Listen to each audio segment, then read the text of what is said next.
Obrigado, Ricardo. Foi ótimo. Acho que é isso mesmo. A gente queria... Você ressaltou exatamente os aspectos que interessam ao governo do Estado e à região, né? E o que eu acho muito interessante é essa perspectiva da instalação de vocês estar desencadeando uma série de ações de integração, de inserção mesmo, né? Quer dizer, isso é fundamental. Bom, eu queria abrir a palavra, então, para conselheiros presentes, enfim, alguém queira falar. E a gente pode fazer umas perguntinhas, né, Ricardo? Então tá bom. Só pedindo a gentileza da pessoa que for falar se identificar para os registros. Bom dia a todos. É Luiz Pacheco, Secretaria de Desenvolvimento Metropolitano. Só para fazer aqui umas informações, bem o encontro que o Ricardo falou, do apoio do governo do Estado de São Paulo.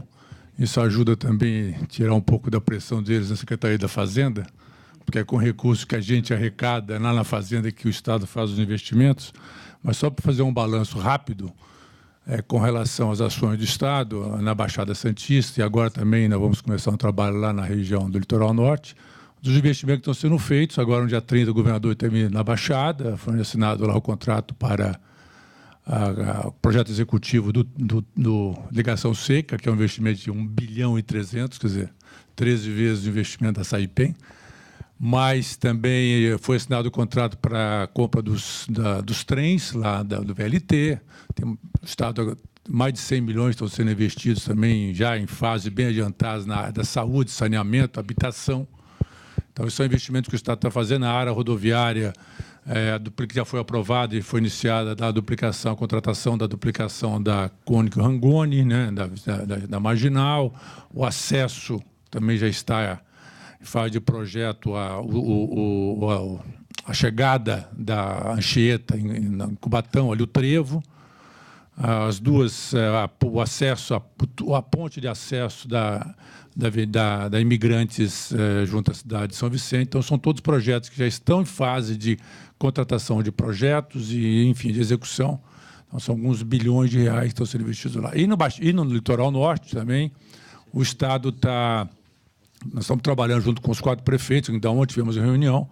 Então, tem investimentos maciços que serão anunciados pelo governador agora durante o mês do mês de agosto, também na linha do apoio do governo do Estado de São Paulo para toda a indústria e para todo o desenvolvimento da área de petrolífera na Baixada Santista, no Litoral Norte, que já é tão famosa e conhecida lá, o projeto da duplicação da Tamoios, o contorno de Caraguá, que é extremamente fundamental, o acesso também, o novo contorno, o acesso à cidade de São Sebastião e ao Porto. O novo hospital do litoral, do litoral norte, o hospital regional, que também será um investimento extremamente importante, né, porque nós, com o advento do pré-sal, se espera um aumento significativo da população local. Vai ser também, serão investimentos maciços também na área da habitação, no litoral norte. Então, nós vamos estar reunidos agora, proximamente, a partir da semana que vem, com o pessoal da Secretaria da Habitação e também com o pessoal com a Secretaria do Saneamento, investimentos grandes na área de saneamento também. Então, eu queria fazer esse balanço e lembrar aqui que o Estado de São Paulo, né, a gente, como Secretaria de Desenvolvimento Metropolitano, nada mais é do que um articulador, né? A Secretaria de Desenvolvimento Metropolitano, de fato, não é uma secretaria afim, mas o nosso papel, até porque nós atuamos nas regiões metropolitanas, está fazendo essa articulação e trazer diversos assuntos de interesse do Estado e da sociedade, da comunidade metropolitana para a pauta e para a agenda do Estado. Então, eu queria só fazer esses lembretes aqui e colocar uma atualizada na situação dos investimentos do Estado lá na Baixada. Obrigado. Bom dia, eu sou Elísio Caetano, sou um profissional da Petrobras, lotado no SEMPS. Tudo bem? Antes de tudo, eu queria agradecer pela oportunidade de conhecer, como profissional da área de petróleo, agradecer pela vinda da Saipem e, como cidadão, agradecer pelas posturas que Ricardo Van Rombeck cita que a companhia irá praticar. Eu acho que é isso que a gente precisa numa região como aquela, porque, como o senhor bem disse também, se nós não conseguirmos fazer com os recursos locais, os recursos virão de algum lugar e isso provocará muito mais pobreza, muito mais favelização, prostituição e uma série de coisas que eu, estando 35 anos em petróleo, já vi acontecer várias vezes. Fico muito feliz de participar aqui da comissão e que a gente tenha ações que isso realmente não venha a ocorrer. E depende só de nós, não depende de ninguém mais. Eu fiquei, como cidadão, assim, um pouco preocupado quando eu não consigo enxergar já de tão longe, apesar da aparência jovem, e eu não consegui perceber como é que é a rota de acesso logístico. Eu fiquei com a impressão que, ainda que iremos duplicar aquela rodovia, quando eu era garoto chamava Cubatão-Guarujá, agora Cônego, com nome que eu não consigo memorizar, mas a chegada vai ser trespassando a cidade de Santos pela via perimetral. É isso? Essa é a minha primeira pergunta. Sim. Sim. E a cidade de Santos, como o senhor disse, está também receptiva a isso, e a população de Santos não vai sofrer mais um impacto. Eu pergunto e digo, né?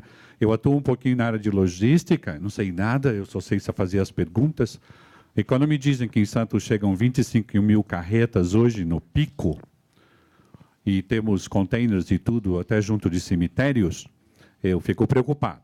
Mas eu quero crer que existe todo um zelo para que isso seja quase imperceptível. Como o senhor disse, a travessia no canal acontecerá na madrugada e os caminhões também chegarão de uma forma que não impactaria Santos. Me permita fazer as perguntas, que aí fica mais fácil outros. Tá, então, essa é a minha primeira pergunta. A pergunta agora, como profissional da área de petróleo, o senhor usou a expressão estruturas submarinas, né? Essa é uma estrutura lato, né? E não permite, assim, perceber. Queria que o senhor fosse mais específico. O que vai ser construído? Eu consegui perceber dutos, tramos de dutos, toda a pipe layer. O senhor foi até muito respeitoso com aquele tanque flutuante, nós chamamos de boião, mas tudo bem. E saber mais, né? Porque a expressão que o senhor usou, me faz minha cabeça pensar em muito mais coisas. Então, eu queria que o senhor fosse específico. Agora, essas são minhas duas únicas perguntas. Mas meus comentários. Eu não concordo com o que o senhor disse, que temos que criar a indústria. A indústria está aí. Nós temos que robustecê-la, nós temos que estimulá-la a adotar uma velocidade mais alta. Porque se nós somos a terceira companhia de energia no mundo, nascida em 54, eu sou até mais velho do que ela, e chegamos onde chegamos, nós tivemos uma enorme contribuição da indústria local. E hoje já atingimos níveis de nacionalização da ordem de 60% e até maior em alguns equipamentos. Agora, é fato. A Petrobras levou 45 anos para atingir 1 milhão de barris por dia. E no pré-sal nós atingiríamos isso em 12 anos. Então, o que nós estamos falando aqui é a velocidade, ou como nós dizemos na ciência, o gradiente, a taxa de crescimento. O volume também de atividades nós já praticamos na Petrobras. Nós já tivemos esse número de projetos, até maior, mas não no tempo que nós temos para fazer. Então, é uma questão de crença, eu acho que é uma questão, até eu gosto de dizer, uma questão de consciência cidadã, acreditar e investir. Porque nós, Petrobras, estamos fazendo a nossa parte. Até por vezes no critico somos o banco. Temos um programa Progredir, que hoje para nós é um orgulho, porque temos todos que pensar que antes de petroleiros e Petrobras somos brasileiros, independente de onde nascemos nesse país. E para nós acreditamos que o pré-sal tem um potencial de contribuir para a nossa sociedade. Não é só dinheiro para os nossos acionistas que o merecem, mas é realmente o que faz a todos nós, profissionais da indústria, o orgulho de servir ao nosso país e crescer. Eu, na minha vida, 35 anos, vi muitas vezes demonstração de pequenez, de se sentir menor do que realmente o cidadão ou é. Acho que é o momento de acreditar em nós. Nós temos grandes universidades, nós temos em Santos 7 instituições de ensino, 6 instituições particulares dedicadas, e já há mais de 50 anos, temos a Universidade Federal, temos a Universidade de São Paulo, temos a Universidade, a Unesp, e temos a Petrobras, que para lá foi em 2006, com 30 profissionais, e hoje tem 1.400, e estamos construindo 3 torres para 6.000 profissionais. Então, entenda também que nós chegamos um pouquinho e fazemos parte desse cristal nucleador. E também saiba, nós acreditamos tanto na cidade e temos as mesmas posturas que a Saipem tem, que nós estamos construindo lá, e essa é a minha responsabilidade atual, de um centro de pesquisas ímpar no mundo. E onde nós temos, de uma forma ímpar, a conjunção de 10 instituições. Hoje eu tenho orgulho de dizer, eu tenho 120 professores trabalhando na concepção desse centro. Então, nós acreditamos nisso. E precisamos do apoio e da compreensão desta comissão. Nós queremos contribuir para o local e acreditamos. Eu sou mais fácil porque eu nasci em Santos, né? Então, até para mim fica mais fácil. Mas essa é a postura da nossa companhia. Então, eu espero que outros venham se juntar a nós com as mesmas posturas e crenças que a Saipem demonstra verbalmente aqui. E que nós nos orgulhamos de tê-la. Eu mesmo já embarquei em alguns barcos, não esses novos, né? Agora não conseguiria embarcar, mas nos velhinhos eu embarquei. Então, eram esses os meus comentários que eu queria fazer. Se sinta extremamente bem-vindo. Eu estou no SEMPS desde pequenininho, tenho 35 anos lá. Então, se nós cruzarmos isso, se eu sentir que eu posso ajudar de alguma forma. Trabalhei com seu primo, Marco Van Rombeck, acho que é seu primo, né? Eu até fui chefe dele, esqueça essa parte.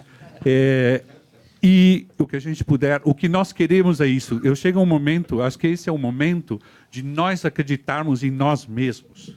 Se temos mazelas, se temos fraquezas nesse país, ninguém irá resolver a não ser nós mesmos.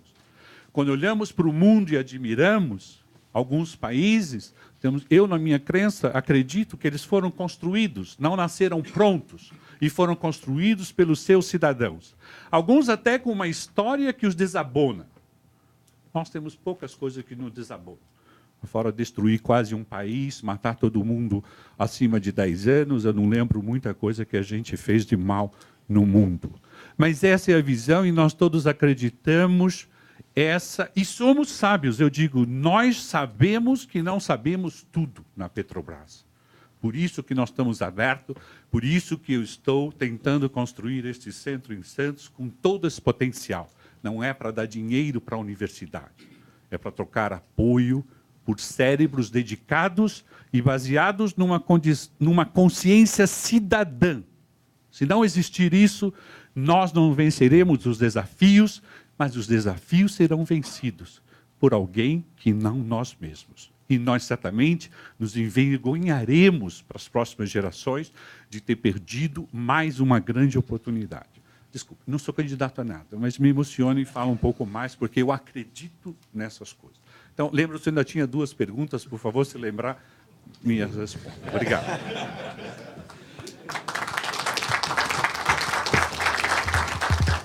Ô Elísio, é um prazer recebê-lo. Eu achei importante você falar que você é de Santos.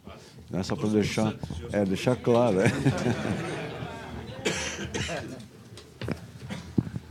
Olha, muito obrigado pelas palavras. Tentando me ater às suas 2 perguntas. A questão dos caminhões em Santos, né? Obviamente, isso é uma discussão bastante recorrente, né? Nós discutimos muito isso. Inicialmente, só para caracterizar o problema, Santos e Guarujá, hoje, a Baixada recebe, se não me engano, da ordem de 10 mil caminhões, alguma coisa assim, por dia. Carretas, né? Caminhões e carretas. Ou seja, a gente botar 5 mil para cada lado, né? A nossa média histórica que nós vamos trabalhar na operação é da ordem de 30 caminhões por dia. Então, ou seja, já é uma ordem de grandeza diferente da ordem de grandeza. Então, ou seja, a famosa perimetral, ela está acostumada a trabalhar com esse número de caminhões. Obviamente, no futuro, tudo indica que o Porto de Santos vai sofrer um aumento considerável, então isso aí também vai aumentar, né? mas o nosso número histórico é da ordem de 30 durante a operação. Então, a gente não acredita que é uma ordem de grandeza que vá dar problema. O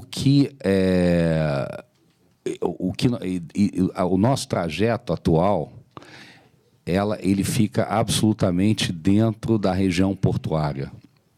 Tá? Então, obviamente, no impacto ambiental, nós fizemos análise de ruídos, essas coisas todas. Né? Então, ou seja, a gente acredita que está tudo... Nós já tivemos várias conversas com o pessoal da prefeitura, o prefeito Papa, a CET, o Bechara. Então, nós estamos bastante alinhados com os problemas. Não vamos dizer que o problema não existe. Obviamente, se alguém perguntar 30 caminhões ou 0 caminhões, do ponto de vista de incômodo, 0 caminhões é melhor do que 30 caminhões. Mas, dentro do contexto que nós estamos imaginando, a gente acredita que é bastante positiva a nossa... essa passagem. Ou seja, quer dizer, a gente, inclusive, é um mito que se fala que, como nós estamos no Guarujá, nós só estamos trazendo benefício para o Guarujá. Quer dizer, isso não é verdade. Quer dizer, Santos é, impreterivelmente, uma sociedade mais rica, mais desenvolvida do que o Guarujá. Então, na área de serviços, tem certos serviços que, impreterivelmente, nós vamos contratar da Baixada como um todo e, principalmente, de Santos. Então, Santos vai se beneficiar, sim, do nosso empreendimento. Né? Então, acredito que é um pequeno preço. Eu costumo, inclusive, dizer, é como se eu pedisse para Santos para dar 2 centavos para o Guarujá ganhar R$20. Então, a gente acredita que... E isso, nós temos outras alternativas também, ou seja, nós temos alternativas de... a gente espera que a Codesp tenha um plano um plano bastante interessante de criar uma hidrovia. Né? Então, a gente imagina que essa hidrovia, nós vamos se beneficiar dessa hidrovia no futuro. Né? Existe também a questão do túnel. O túnel vai existir. Quando houver o túnel, o movimento de balsas vai diminuir consideravelmente. Ou seja, existem várias perspectivas futuras em que faz com que esse problema vai ser bastante aceitável, vamos dizer, desse ponto de vista. Né? Obviamente, a gente está sempre de olho no problema. Desculpa, só dizer, no seu pleito da hidrovia, o senhor dissesse que se comprometeria a comprar 12 minas em Cubatão, ficaria tão mais perto e tão mais fácil. Seria um argumento que contribuiria ao pleito. Olha, isso é uma questão específica. Agora, quem tem que trabalhar muito com a gente nisso aí é a Petrobras, porque o duto, geralmente, nós recebemos o duto direto da Petrobras. E tá aí, não, mas aí a brincadeira, né? A questão é a questão da especificação do aço, né? Quer dizer, aqui no Brasil a gente tem as aciarias, eles fazem, cada um tem sua capacidade de fazer aço, né? Geralmente a Usiminas ela não produz muito aço. O aço de estruturas submarinas ele é bastante sofisticado, porque é uma estrutura que não tem manutenção, então ela é bem mais sofisticada do que o aço que você usa para módulo, para essas coisas. Então, eu não seria a pessoa mais certa para conversar sobre essa questão metalúrgica, mas me parece que a Usiminas ela não produz isso. Para a gente seria uma coisa fantástica, né? Que a gente pudesse utilizar os em Minas. Eu tinha, desculpa, uma segunda pergunta, o que vai ser? Não é logística. O dado hoje, só fazendo essa primeira complementação, hoje primeiro bom dia, sou José Roberto, prazer em ver vários amigos, tem muitos amigos aqui, fico feliz. Várias coisas que a gente falava lá atrás de tentar agregar valor à indústria, né? A gente está tentando fazer aqui com o projeto da Saipem, e é uma grande satisfação. Fazendo o primeiro complemento aqui da resposta, hoje circulam pela perimetral de Santos 12 mil veículos, dos 12 mil, 4 mil são veículos de carga e 8 mil são são automóveis, ônibus e motos que usam a perimetral como uma alternativa entre a ponta da praia até quem vai para a região de Santos. Então, do ponto de vista do impacto de tráfego, é bastante reduzido, né? Eu tenho uma complementação, um comentário a fazer a respeito do esforço que a gente está fazendo no desenvolvimento de fornecedores. Já todos nós sabemos que a Baixada tem um perfil empresarial específico, né? Nós não temos grandes indústrias transformadoras. Nós temos várias empresas prestadoras de serviços, algumas indústrias instaladas, e as prestadoras de serviços são, em geral, de pequeno e médio porte.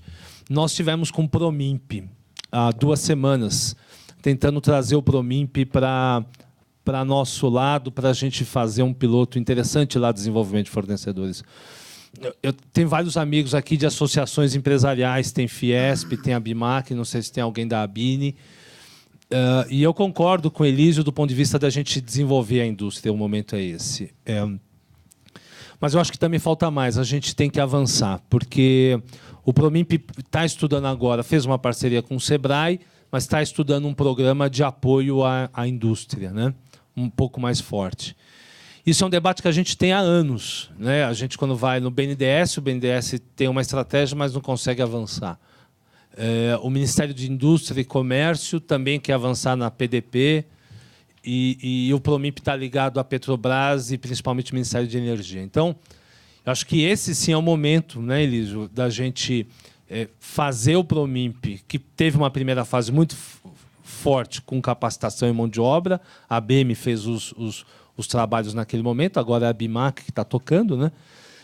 Mas a gente tem um desafio muito grande. O Progredir é ótimo, está ajudando no financiamento, mas, efetivamente, a gente selecionar aquela indústria que tem um potencial ou que já seja fornecedora para dar um salto, tanto de produtividade no chão da fábrica quanto no desenvolvimento do produto, e isso para a economia do Estado de São Paulo é extremamente importante para a nossa base industrial, isso é uma fronteira que a gente não resolveu.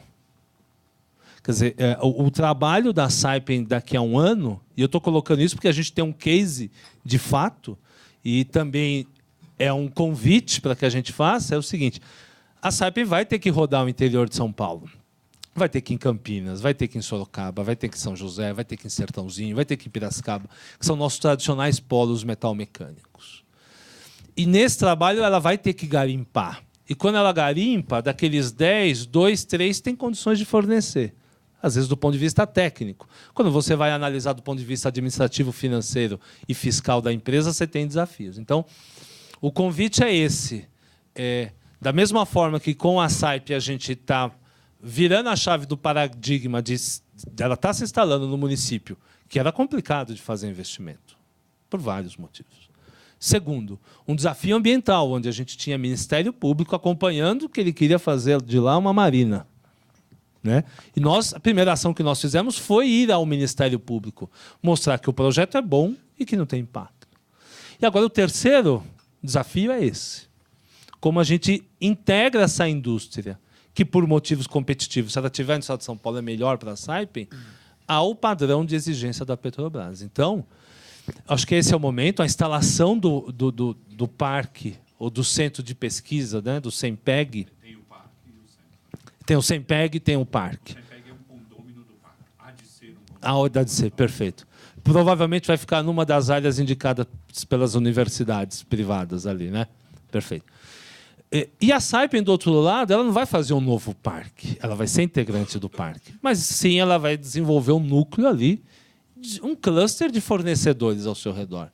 Então, acho que aqui a gente está indo no mesmo sentido, para desenvolver. Tá? Então, era mais um complemento, porque o esforço de desenvolver o fornecedor ele é muito forte, ele é muito grande. E ele dá muito trabalho. Então, a gente tem que juntar forças, tá bom? Obrigado. Bom, Elísio, antes de responder a segunda pergunta, eu vou só fazer um comentário. Nesse esforço que a Saipem vai fazer de montar um grupo de engenharia aqui no Brasil, e obviamente uma razão fundamental dessa vinda para cá é exatamente o conhecimento da Petrobras. Quer dizer, a Petrobras, hoje em dia, em Águas Profundas, é a empresa que, até pela sua característica, que a Petrobras tem uma característica diferente das outras indústrias de petróleo. Ela tem uma engenharia interna muito mais robusta do que teria uma outra empresa de petróleo. Quer dizer, se você pegar uma Shell, uma Exxon, ela desenvolve internamente só a engenharia bastante estratégica, que é de perfuração de reservatório, né? Principalmente parte de reservatório, e o resto ela usa outros institutos pelo mundo. A Petrobras... Tem muito mais advogados. Aí a Petrobras tem essa característica. Ela tem essa característica de ter a engenharia bastante... uma engenharia muito mais robusta do que normalmente uma companhia de petróleo, né? Eu faço questão de vir conversar com você daqui talvez um mês, porque a pessoa que vai capitanear esse esforço da Saipem é o Alexandre Mitchell, que é um brasileiro como eu, que entrou na Saipem há uns 20 anos atrás e rodou o mundo. E agora ele vai voltar para o Brasil para exatamente tentar montar esse grupo de engenheiros, né? Então, eu faço questão de... Bom, aí voltando à sua pergunta, né? O que são estruturas específicas? Estruturas específicas de submarinas. Tudo que vem... Quer dizer, você imagina que você seja da área da mecânica mole, né? Tudo que vem da árvore de Natal até a plataforma. Exceto a árvore. Exceto a árvore. Exatamente. Então, a árvore normalmente é instalada pelo drilling ship, né? E a partir dali, toda a instalação submarina fica por conta do instalador, né? O que nós nos chamamos carinhosamente de encanadores. Então, dali em diante... Então, o que acontece? Tem muito duto, tem muita instalação específica, como instalação de riser, você precisa chegar perto de uma plataforma, e você tem toda a parte de válvulas, de plet, plane, jumpers, manifolds, né? O que nós fazemos, nós não montamos especificamente os manifolds, as válvulas, os conectores, geralmente são por firmas especializadas, como a Cameron, a FMC, mas tudo isso precisa ser acoplado a uma estrutura e ser embarcado para o mar, né? Então, esse vai ser o trabalho principal que nós vamos desenvolver nessa área, né? E a gente acredita que com o volume de trabalho que vai existir no pré-sal, nós não vamos precisar desenvolver outro tipo de trabalhos, que são trabalhos que, de certa forma, já existe uma indústria razoável de porte no Brasil.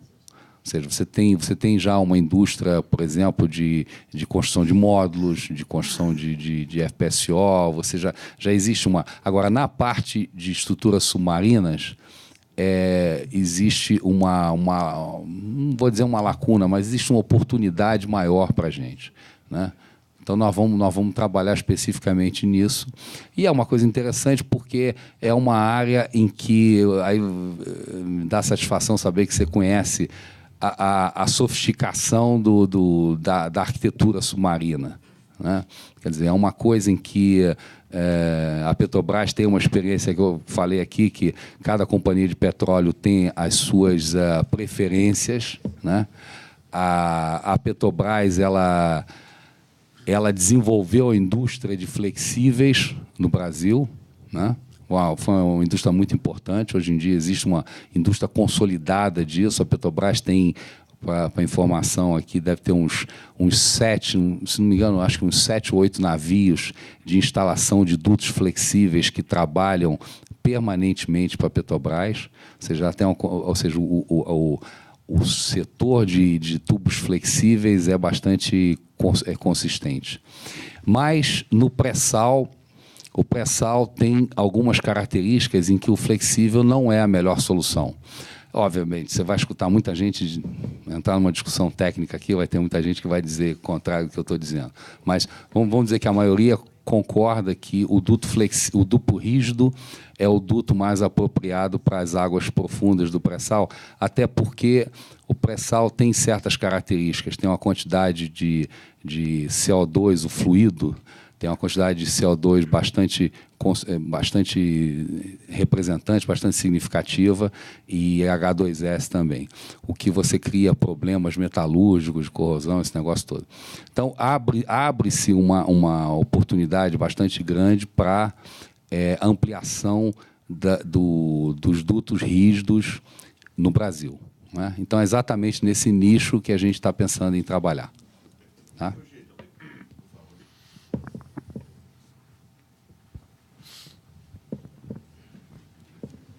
Não sei se eu me apresentei. Djalma, meu nome, Bordignon, sou da ABIMAC, lá do Conselho Óleo e Gás, e vice-presidente da Câmara de Válvulas.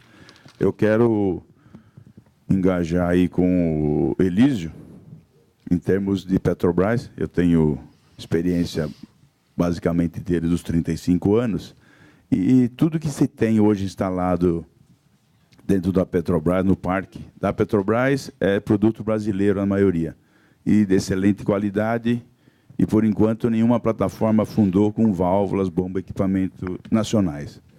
E o governo do Estado, engajando no que o senhor falou, Ricardo, nós somos o único país do mundo que tributa investimento. Então, tem que pensar de outra forma. Nós temos que pagar, quando se emite uma nota fiscal, para vender o equipamento, não para para fazer uma fábrica. O absurdo é aí. 30% a 40% que é a nossa carga tributária, e se paga. Então, o Estado devia ser... O Brasil é assim, não só o ICM. Devia se falar, olha, você vai fazer investimento, então você tem que investir todo esse valor, e lá no final da cadeia vai pagar o imposto. É muito mais emprego. Tal. Nós estamos caminhando para uma desindustrialização, por causa dessa carga tributária excessiva que nós temos. Não é nesse fórum que nós vamos mudar isso, e a ABIMAC também não quer isso. E daqui uns 200 anos, talvez, a gente consiga alguma coisa. E nós queremos isonomia, nós temos tecnologia para fazer qualquer coisa. O pré-sal, o que acontece? O material é mais específico, especial, a pressão aumenta, nós somos sabedores disso.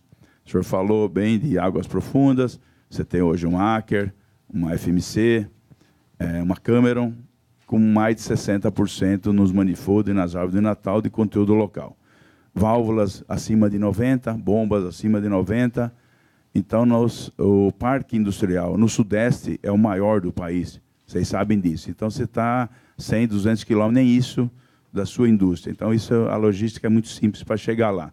Você está chegando 10 mil caminhão, mas 10 só de equipamento vai chegar fácil, ou 30, que o senhor disse. Então, a ABIMAC está à disposição da Sapiem para ir lá, para ver a cadeia de fornecedores que nós temos. Nós temos 1.600 associados hoje, e uma grande parte dessa com qualificação da Petrobras, outras não atuam nessa área, né? Então, a gente quer juntar ao Elísio, a Petrobras, e ao Ricardo na parte tributária aí, que é muito importante. Tem que se pensar, eu não falo que é para não pagar o imposto, tem que se pagar, mas não no investimento. Vamos supor, a empresa que eu represento, que é a KSB, está fazendo investimento de 100 milhões, uma fábrica de válvulas em Jundiaí, acreditando no Brasil. Né? E o Elísio tem que puxar um pouquinho a orelha lá da Petrobras, que toda vez que fala 10 bilhões a mais, 200 bilhões de 2012 a 2016 agora, nós não estamos vendo esses bilhões. Nós acreditamos que é 1/3 disso. Então, dentro da ABIMAC, o trabalho nosso aumenta, porque é muito investidor de fora que quer vir para o Brasil, quer fazer joint venture, e nós aqui estamos demitindo pessoas. Nós estamos ociosos. Vocês acreditem ou não, vão na BIMAC, nós temos os números. Nós estamos trabalhando em um turno só, a maioria das fundições, das fábricas, e caminhando para a desindustrialização com a abertura da Ásia. É predatório isso, é muito complicado. Só quem participa, quem tem indústria, quem é investidor como nós, que sabemos onde aperta o calo. Então, está aí à disposição de quem quer que seja para ir lá na BIMAC. Nós temos um centro de estatística excelente e nós temos todos esses números para mostrar para os senhores. Não, Djalma, obrigado. Eu vou pegar o teu gancho para dizer exatamente isso, por exemplo. Toda essa questão tributária e falta de infraestrutura, essa coisa toda, falta de capacitação, tudo isso, no final das contas, é quando a Petrobras faz uma licitação internacional, né? E nós participamos da licitação internacional, e nós ficamos em situação extremamente desfavorável quando a gente vai produzir aqui no Brasil. Porque o nosso concorrente vem com um produto da China, né? E ele consegue dar um preço muito mais atrativo para a Petrobras, e a Petrobras fica na calça justa, a verdade é essa. Né? Agora, o problema não é a Petrobras beneficiar, não beneficiar o conteúdo local, fazer isso, não. Não, o problema é a gente identificar esses gargalos e trabalhar neles. É como você falou, como é que pode... A discussão com o governo do Estado é muito simples. Eles dizem que é inconstitucional, né? Desonerar o imposto de investimento é inconstitucional. Por quê? Porque, obviamente, é uma questão que abrange a legislação federal. Você não pode fazer... Se você der um Estado, você vai estar fazendo alguma guerra fiscal, a história toda. Tá? Agora, eu gravei essa palavra quando alguém me disse que imposto e investimento é inconstitucional. Isso merecia a gente botar num target assim e espalhar por aí, né? Porque é difícil de acreditar, né? Mas é a dura realidade do Brasil. E eu digo claramente, com esse ritmo que o pré-sal está acontecendo, né, se não houver uma modificação de postura rápida, vai haver uma importação maciça. Tá? E isso que você está dizendo, esse processo de desindustrialização, vai se agravar. Se você olhar os números hoje em dia, olha os números hoje, como você falou, olha os números hoje, você já vê isso. Já vê isso acontecendo já há anos. Nós éramos a 5ª no mundo de bens de capital. Hoje é a 14ª. Quem passar na Jabaquara, no final da Indianópolis, tem um painel eletrônico de tudo que está se importando de bens de capital. E quanto emprego nós estamos perdendo. O número é assustador. Passem, olhem, seguindo o mesmo que a Associação Comercial fez no começo da Angélica. Nós temos um painel lá do lado de fora do prédio. Quanto está se importando de equipamentos do nosso segmento de bens de capital, já passou de 200 mil empregos nesse ano. Então, é assustador o número. Só não enxerga quem não quer. O governo bate recorde da arrecadação. Lógico, a sonegação, o informal, está deixando de existir. Por isso que está aumentando o recorde da arrecadação. É só quem não quer enxergar. Tá claro, nós enxergamos isso. Tá, com essa nota paulista, principalmente aqui, a informalidade está deixando de existir para a formalidade. Então se aumenta a arrecadação. Mas precisa se repensar, engajados, que nós estamos engajados no MEDIC, no Ministério lá da Indústria e Comércio, tal, em Brasília, e os governos precisam entrar junto também. Vir alterar, se é a Constituição, altera-se a Constituição. Bom, eu acho que esse fórum aqui é o fórum para levar adiante esse tipo de problema, porque é um problema gravíssimo e é impressionante como não transparece para a opinião pública esse problema. Bom, eu queria queria tomar a palavra um pouco. Meu nome é André, eu sou da Secretaria da Fazenda do Estado de São Paulo. Frente à provocação, me sinto na obrigação de fazer algum tipo de posicionamento, né?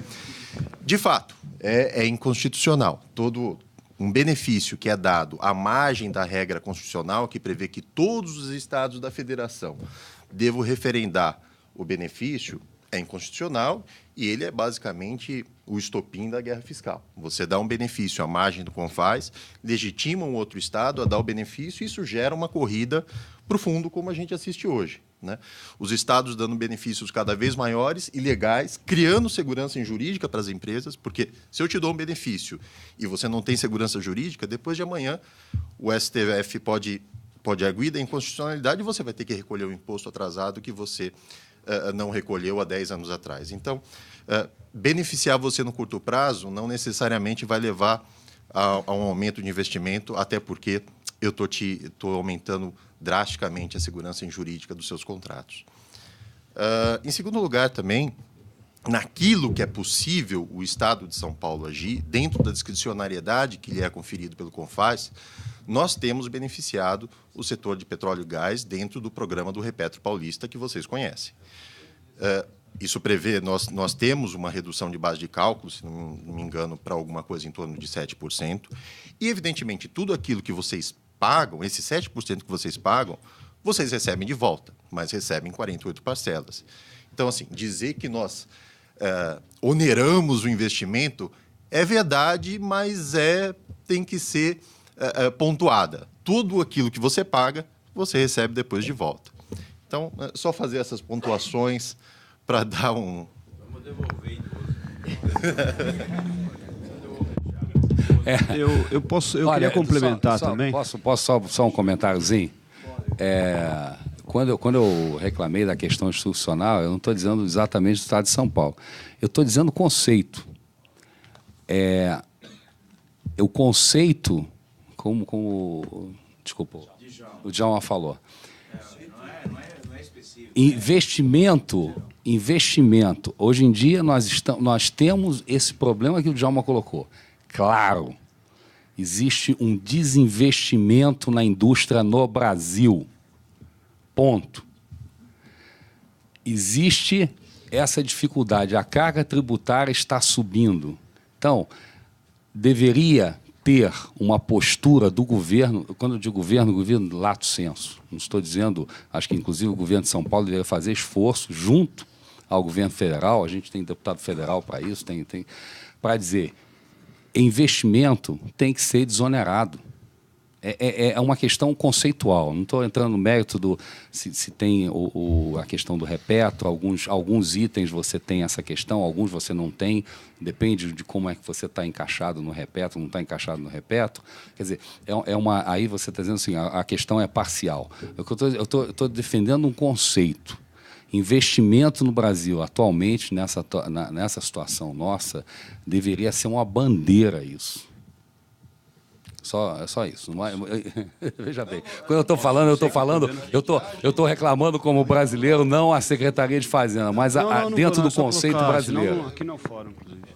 A restrição que eu quero te dar nós temos a restrição dos 27 estados. Para alguns estados, devolver o imposto em 12 vezes, ou em 6 vezes, ou em uma única vez, impacta fortemente no fluxo de caixa dele. Então você cria um tipo de problema no qual todo mundo é solidário, mas ninguém quer dar o passo à frente. Eu posso só complementar, eu também sou da Secretaria da Fazenda, meu nome é Luiz Cláudio, eu sou supervisor de fiscalização, inclusive, da área de combustíveis. O Brasil vive um momento muito interessante, né? A gente vive a guerra fiscal assoberbada, a gente deve encerrar a guerra fiscal e começar a guerra civil. As polícias militares vão ser convidadas aí para as fronteiras e a gente vai esgarçar o pouco que sobrou da federação. O problema disso tudo, e eu não quero me alongar na questão tributária, até porque aqui não é o fórum, mas é que o Estado de São Paulo é aquele que depende mais do ICMS. Outros estados dependem de royalties de petróleo, que também é algo que afeta a nossa discussão. que depende de repasse de verbas federais, aí só coloco um número para exemplificar. O Estado de São Paulo recolhe aproximadamente 46% dos impostos federais e recebe de volta 1% disso. E esses critérios de repartição estão em discussão. Então, o Congresso hoje, a sociedade brasileira, aliás, discute vários temas, todos eles interligados e que estão e que respondem, pelo menos em parte, essa questão que vocês levantaram, que é guerra fiscal, que é fundo de participação dos estados, que é distribuição dos royalties. E somos cidadãos brasileiros e deveríamos nos inserir mais nessa discussão, porque isso é uma discussão de repactuação da federação. Volto a reforçar, o Estado de São Paulo é o que mais depende do ICMS e, por conta disso, é o que mais tem dificuldades em manejar esse ICMS, na forma de benefícios fiscais, além dessa questão da inconstitucionalidade de outros estados que abrem mão do ICMS, que já não recebem mesmo. Então, tem uma facilidade maior em abrir mão do ICMS, que já não recebem e também não se preocupam muito com a constitucionalidade. Então, o momento é muito complicado, porque junta a exploração do pré-sal, então um futuro brilhante para o Brasil, ao mesmo tempo que um presente muito difícil, muito complicado de se equalizar. Desculpa, viu, Birajara, tocar esse assunto, mas mais de 50 pessoas aqui ligadas ao governo, a gente tem que aproveitar a oportunidade.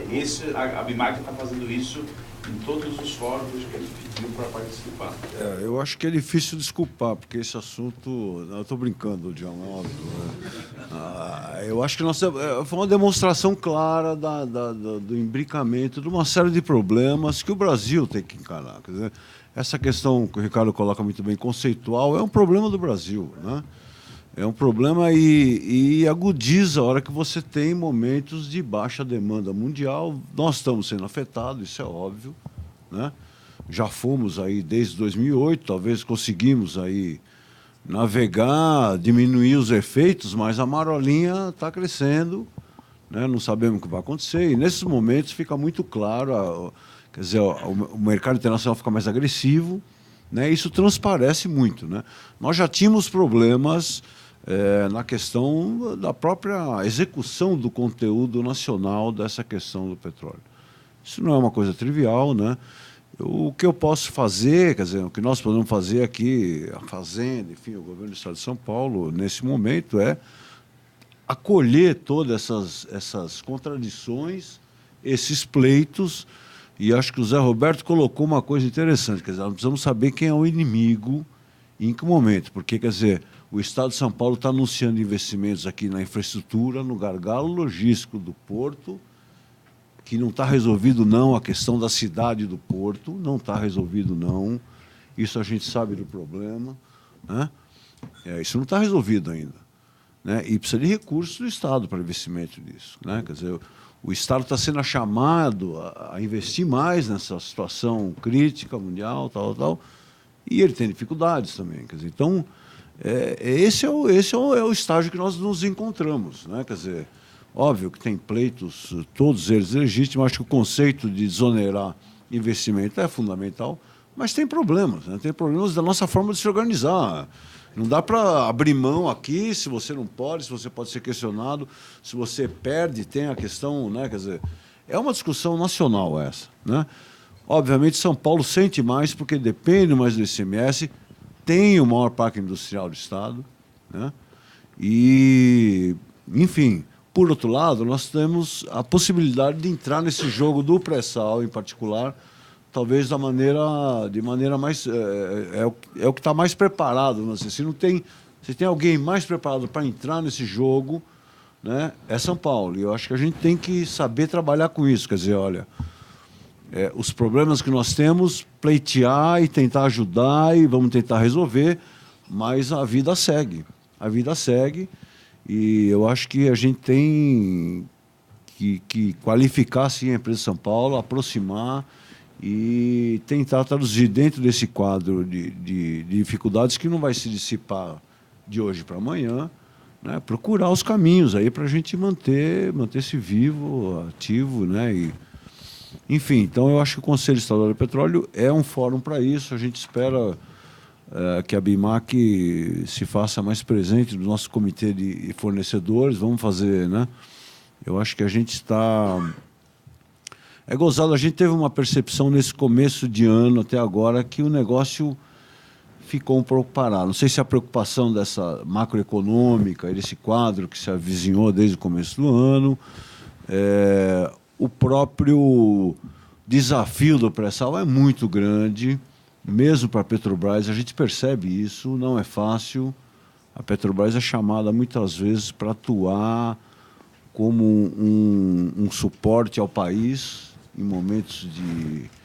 E a gente vê as contradições, né? E, inclusive, é admirável como é que a Petrobras lida com isso. Porque é muita demanda, quer dizer, e muito interesse conflitante, né? Do controlador, do acionista, né? Do país. Né? Então, enfim, a gente tem que trabalhar. Quer dizer, nós temos ali, foi falado de infraestrutura, né? Temos Gargalo, temos um Guarujá, né? Quer dizer, que ao lado de Santos, né? Hoje virou... Do fim de semana ele é uma cidade turística e durante a semana ele é uma cidade dormitório. Precisamos cuidar disso, é importante. A criminalidade é muito alta no Guarujá. O Guarujá sempre foi o top do lazer de São Paulo, né? Quer dizer, o nosso balneário por excelência, sofisticação, e ele ficou numa situação muito difícil. Então tem várias dimensões dessa coisa, né? O desafio, eu concordo, é geral, né? De todos nós, mas eu acho que os pleitos específicos têm que ser levantados, identificados, trabalhados e levados dos fóruns corretos, né? Foi perfeitamente levantado aqui. Eu acho que a discussão foi muito rica. Não sei se a gente tem mais alguma questão para o Ricardo. Eu também não queria...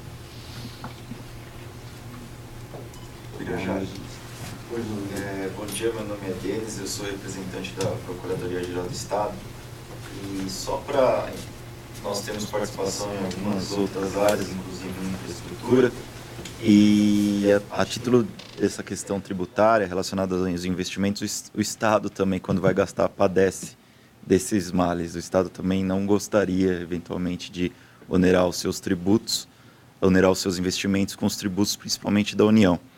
Então, nós temos algumas experiências, estamos quase um ano tentando colocar em licitação, em modelagem, o planejamento da linha 6 do metrô, assim como a PPP da Tamoios, outros inúmeros projetos de infraestrutura do Estado, só que esses projetos não saem porque cerca de 35% do valor desses investimentos são destinados à União.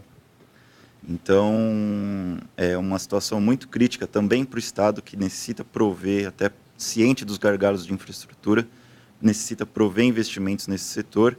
Então, nós, até para trazer para vocês, acho que é conhecimento público de todos, nós ficamos muito felizes com a sinalização do governo federal na sexta-feira, de que, depois de uma grande movimentação, inclusive da vice-governadoria, do governador do Estado, de levar esse pleito ao ministro da Fazenda de desoneração tributária dos investimentos, ao menos em parceria público-privada, que são aí uma forma do Estado, dos estados em geral, prover os investimentos de infraestrutura visando sanear esses gargalos estratégicos aí para o país, né?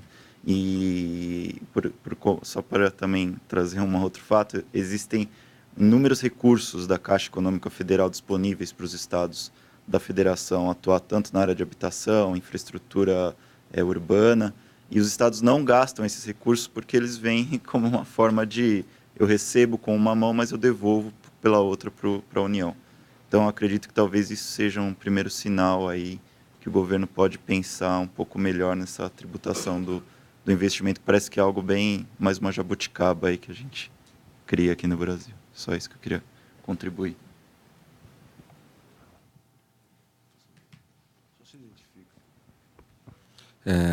Bom dia a todos. Meu nome é Calenin, eu represento o Ciesp e FS através do Competro. E eu queria dar uma contribuição aqui, principalmente para a Saipem, ali na região da Baixada Santista, que eu conheço bem, que eu sou santista, né? E participo também lá do Ciesp. O Ciesp e a Fiesp têm feito um trabalho muito grande em relação, principalmente, ao desenvolvimento de fornecedores, né? A gente tem apoiado fortemente uma das maiores feiras do estado de São Paulo, na área de petróleo e gás, que é a Santos Offshore. Na última Santos Offshore, nós fizemos uma rodada de negócio, cerca de 2.000 participantes. A SAIP ainda não estava nesse processo, né? Mas com certeza esse ano vai estar e vai poder participar desse processo de desenvolvimento de fornecedores. Eu sei que a SAIP já entrou em contato com o Ciesp de Santos para desenvolvimento das indústrias locais.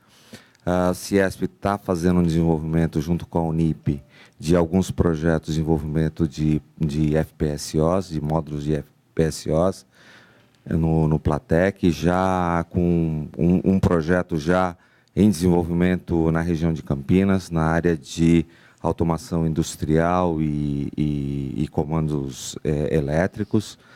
E estamos levando outras feiras para o interior do estado de São Paulo, tentando caracterizar cada região que tenha um potencial maior de desenvolvimento, porque, juntamente com a BIMAC e o nosso presidente, o Paulo Scaff, a gente percebe essa desindustrialização.